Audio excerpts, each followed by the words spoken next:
How to delete Google Chrome's incognito mode or tab history just on your Google Chrome on your PC. For this, click on the Google Chrome and we will simply reach out to the incognito tab here, and here I can search anything I want. So suppose you have searched it, and then we will simply go to the back and we will need to do some settings on our PC.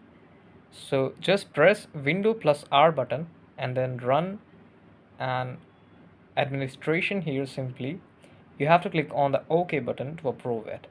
Now this is a notepad here. What you have to write, you will just have to pause this video and see what I'm writing.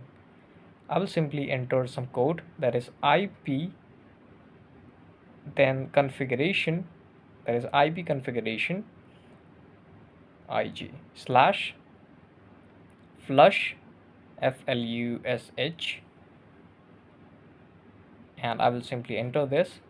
Then you simply have to hold this command at this command prompt option, and then you have to simply save it. Now you will see that once you have saved it, no any other history or the normal history will be saved in your Google Chrome. Let it be your incognito mode or let it be your normal browsing mode. This is the video. Thank you so much for watching it.